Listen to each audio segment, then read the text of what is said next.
오늘의 사연 시작하겠습니다.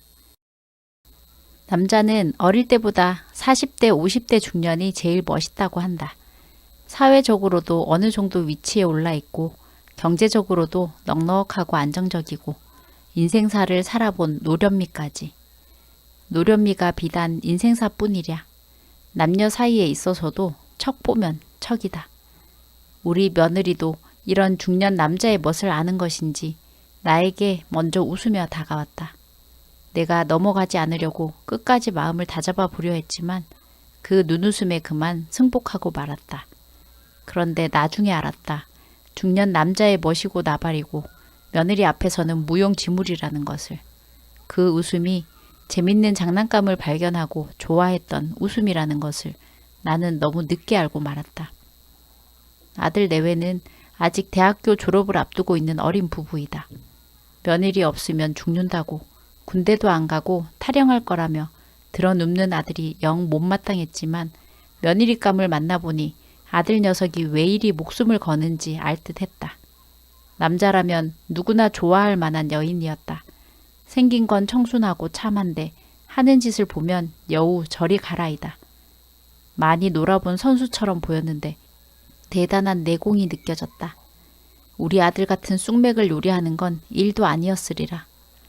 그 동안 공부하느라 범생인 아들이 여자 손목 한번 잡아보지를 못했는데 어디서 이런 여자를 만난 것일까?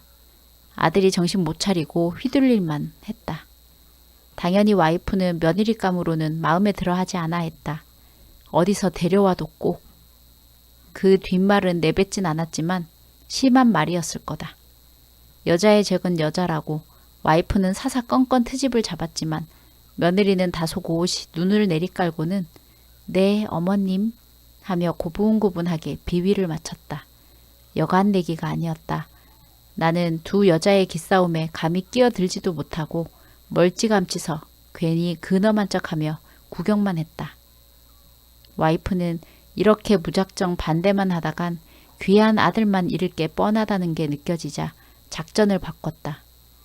너희가 그렇게 원하니 군대 가기 전에 결혼은 시켜주겠다. 그러나 아들이 군대 가 있는 동안 며느리는 시댁에 들어와서 살면서 살림도 배우고 우리 집 가족으로 지내기 위한 시간을 가질 것. 혼인신고는 애 낳으면 할 것. 그렇게 아들은 군대 가기 한 달 전 부랴부랴 원하는 대로 며느리와 결혼을 했고 아들 녀석이 2년의 군 생활을 마칠 동안은 본가에서 우리 부부와 며느리는 같이 지내는 것으로 합의를 보았다. 아들은 우리 수진이 힘들게 하지 마. 그냥 우리 신혼집 하나 마련해주면 되지. 안 그래도 나 군대 가서 혼자 있게 만드는 것도 미안한데 시부모하고 합가를 한다고 그래요. 시끄러 이 녀석아. 너는 군대나 몸 건강히 잘 다녀와. 며느리가 우리 집 가풍도 익히고 엄마 아빠랑 살갑게 지내면 좋지. 며느라기는 조용히 아들과 아내의 설전을 듣고 있더니 진호씨 나 무서움 많이 타는 거 알잖아. 혼자 있으면 무섭고 진호씨 생각 많이 나서 더 외로울 것 같아요. 어머님 아버님이 오히려 귀찮으신 게 아닐까 걱정이지.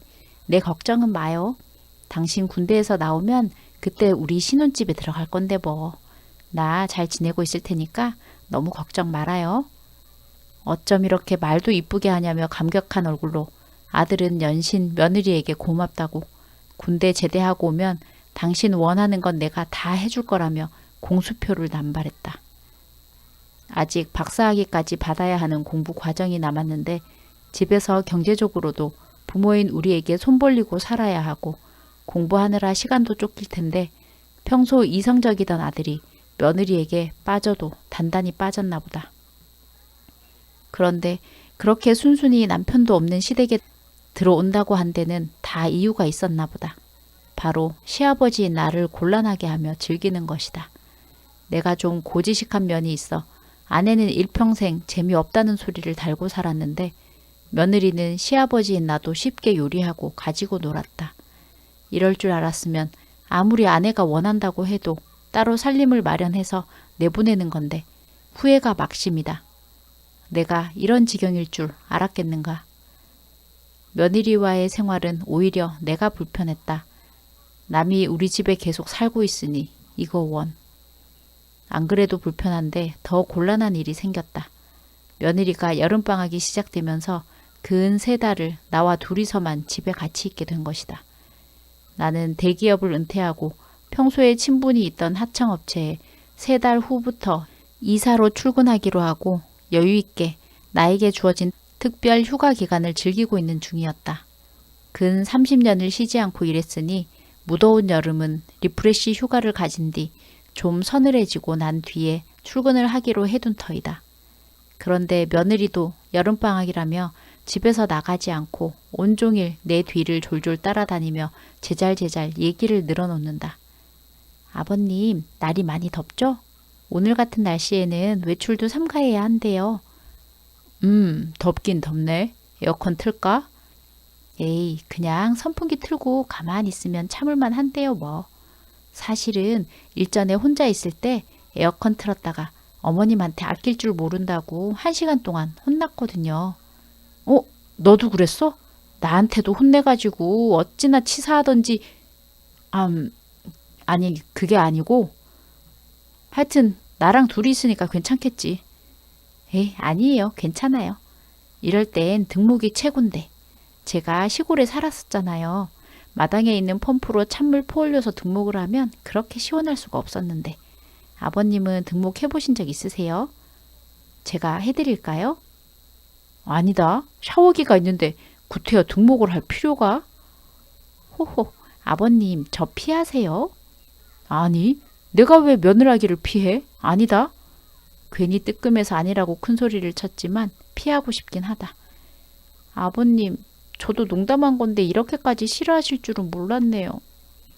아니, 그런 게 아니고 네가 싫다는 게 아니라 계속 이런 식으로 대화를 하다 보면 늘 끝은 놀림을 당하니 나도 모르게 진이 빠졌다. 이러다 며느리가 원하는 대로 넘어갈까 걱정이 될 지경이었다. 그렇게 노심초사 며느리의 계속된 눈길을 피하고 있는데 이놈의 마누라가 둘이서 일을 저지르라고 아주 고사를 지내는 일이 생겼다.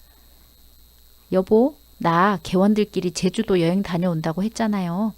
2주 뒤에 3박 4일로 갔다 올 거니까 밥 잘 챙겨 먹고 있어요. 내가 며느라기한테 당신 식사 잘 챙겨드리고 불편한 거 없이 수발 잘 들라고 얘기해 놓을게요. 나 없다고 이게 기회다 싶어 밖으로 돌 수도 있으니 당신이 잘 감시해요. 여보, 꼭 가야 되나? 제주도는 벌써 여러 번 다녀왔는데 나하고 나중에 오붓하게 둘이 다녀오면 안 될까? 어머, 당신이 웬일이래? 오래 살고 볼 일이네. 나 친정 간다고 하면 집 빈다고 깨춤을 추던 사람이? 그야, 혼자가 아니니까 그렇지. 며느리하고 둘이 있으면 아무래도 좀 불편할 것 같아서. 불편해 하지 말고 할 말 다 하고 우리 진호 제대하고 나오기 전에 확 잡아놔야 한다고요. 그래야 우리 아들이 좀 편하게 살지. 아이, 그게 아니고. 여튼 내가 총무라 다른 때보다 짐도 많고 하니까 당신이 공항까지 좀 데려다 줘요. 나 혼자서는 좀 버겁네. 이럴 때 우리 부부 인꼬라고 부러워하는 것도 좀 즐기고.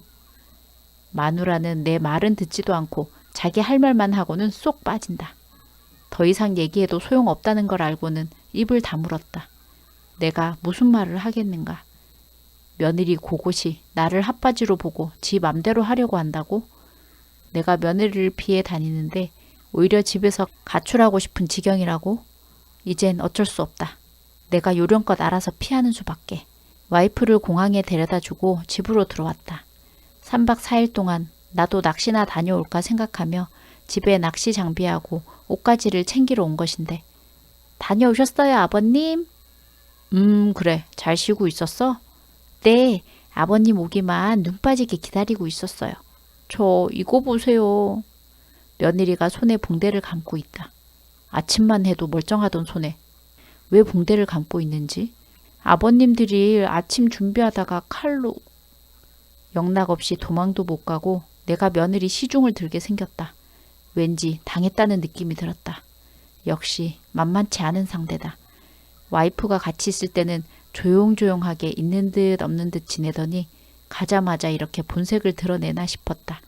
내가 아침밥까지 차려서 며느리한테 대령하고 수발해야 하나? 아니지. 나는 그냥 나간다고 친정 다녀오라거나 알아서 편하게 집에서 쉬라고 해야겠다.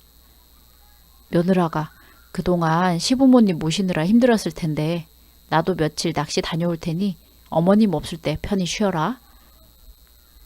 제가 안 다쳤을 때라면 몰라도 하필 손을 다쳐서 많이 불편해요. 아버님 같이 계시니 안심하고 있었는데 며칠 집 비우신다니 저 다쳐도 신경 안 써주시는 것 같아 속상해요. 그렇게까지 얘기하는데 그냥 나 몰라라. 짐 싸서 나가자니 영 기분이 찜찜하다. 그래? 그럼 일단 아침부터 먹자. 나는 부엌으로 가서 간단하게 계란 볶음밥을 하고 김치를 꺼내 차렸다. 와, 아버님 너무 맛있어요. 색깔도 이쁘고. 아버님 최고. 옆에 서 있다가 숟가락으로 후라이팬에 있던 볶음밥을 한 입 떠서 먹어보더니 며느리는 호들갑을 떨며 나를 와락 안았다. 그 정도는 아닌데 너무 오바 아니냐? 에이, 아버님이 저를 위해 이렇게 요리도 해주시고 저 얼마나 감동이게요. 이건 단순한 계란볶음밥이 아니라 사랑이라고요. 고맙습니다, 아버님. 며느리와의 괴로우면서도 아쉬운 시간은 쏜살같이 지나갔다. 아니, 여보, 며칠 만에 얼굴이 왜 이렇게 좋아졌어? 며느리가 보약이라도 해다 먹인 사람 같네. 먹었지. 보약 원 없이 실컷 먹었어. 아내는 내 얼굴이 누렇게 뜬 것도 보이지 않나 보다. 내가 며느리한테 단단히 일러놓고 간 보람이 있네. 고게 보기엔 그래도 인간 도리는 좀 하는 것 같지? 그러니까 이제 며느리 내보내자. 젊은 애 답답하게 잡아놓지 말고. 뭐 더 가르칠 거 있어? 아니, 없어. 처음부터 가르칠 게 있다고 잡아둔 건가? 그냥 기 눌러서 우리 진호 편하게 살라고 하는 거지. 당신은 나서지 말고 그냥 굿이나 보고 떡이나 먹어요. 안 그래도 떡은 배 터지게 먹고 있네, 이 사람아. 그럼 됐지 뭐. 잔말 말아요. 진호 군대 제대할 때까지는 데리고 있을 거니까. 그래, 그럼 아들 녀석 제대할 때까지만 참자. 드디어 아들이 제대를 하고 이제는 나도 좀 해방인가 싶었다. 그런데 며느리는 집을 나가지 않고 계속 같이 살고 싶다고 한다. 애기 가지면 애기 시부모님이 봐주실 수 없냐고 물어본다. 나는 싫다고 했고 와이프와 아들은 좋다고 찬성을 했다. 며느리는 나를 보고 씩 웃었다. 그날 밤 며느리는 몰래 내 귀에 속삭였다. 아버님, 저 이제 그만 내치시고 받아주세요.